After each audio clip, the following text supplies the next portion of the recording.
Hello all, here we have on the bench just a work in progress, finishing it off, an SBE Sidebander 4. The symptoms were no RX but good TX.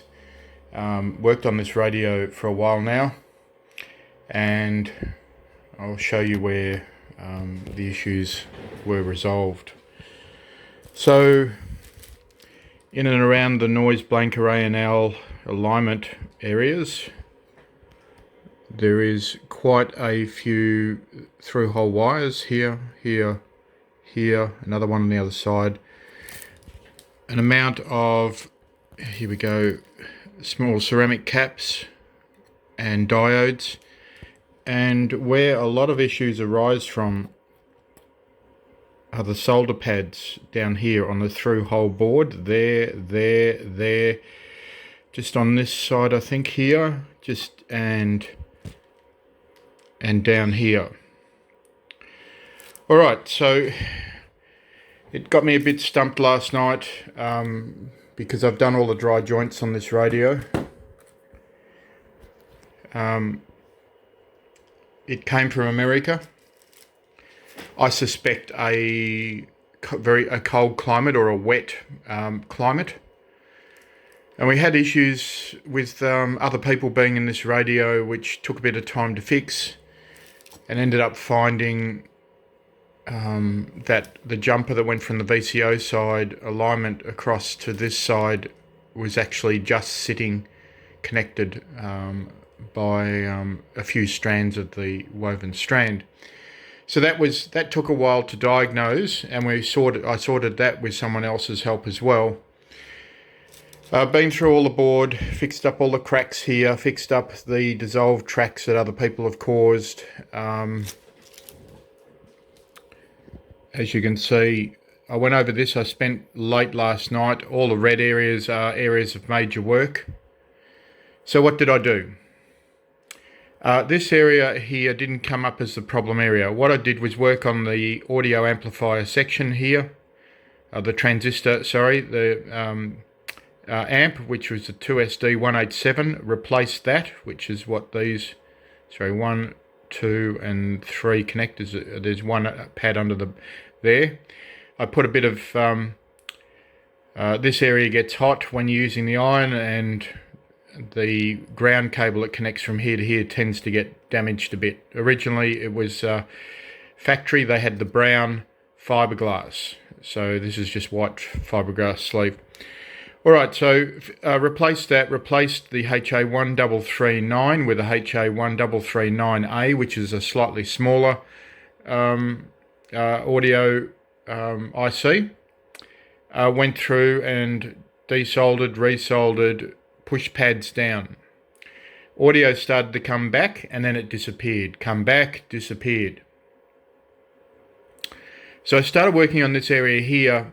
I noticed I'd never worked on this area here, so it desoldered, and immediately I started to get a positive result from the new flow of solder. So these are your cans or your inductors for the noise blanket area. Alright, so it came on, then stopped. Couldn't work it out, flipped it over. I found a ceramic cap. When I touched it, the audio would increase. Okay, I've got probably rust or some oxidization on the wires. So I went through here, each wire, and the audio came back not strong, but it was medium. And so I then removed, I had some solder blobs which I haven't touched on the relay, because this area here is notorious for the pads lifting. So I desoldered some of the pads, which were all the red ones here, resoldered, and bang, audio came back.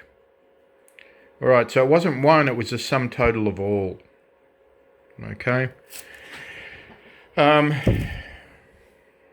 So putting in a new audio amp transistor, this is very, very loud. Okay, so I'm talking now, 1, 2, 1, 2, 1, 2. That gives you some idea. I've never heard an SPE this loud. So it's all good. It's The skip hasn't started coming in yet.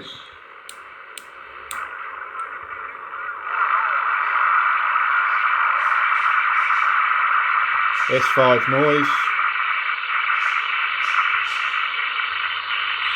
As you can see, changed the LEDs for the white LEDs, removed the opaque filter which turns this generally yellow, so you can see the meter much better.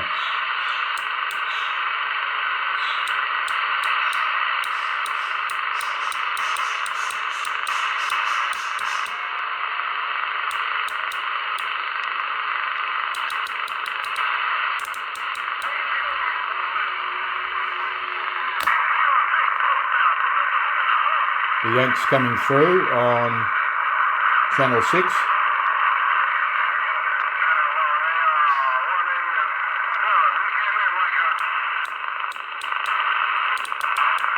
Or is that the yanks?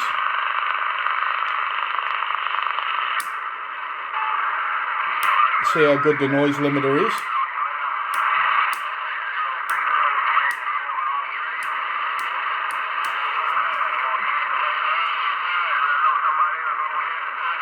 So it's the yanks and someone else.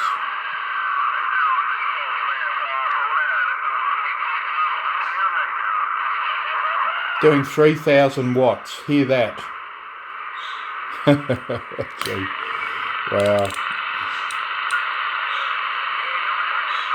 Clarifier, bang up and down. Very hard to do this. You don't see many SBEs with in a Sidebander 4s with the clarifier straight up and on frequency.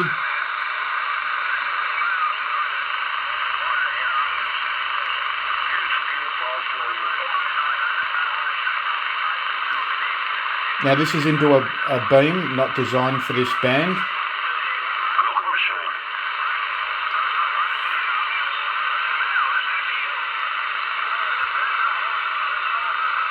Alright, so there you go. I'm going to just button this up and clean it up a bit today with some IPA on the outside and some other stuff, and put it back on the shelf somewhere. Alright, that's your lot. Thank you very much, guys.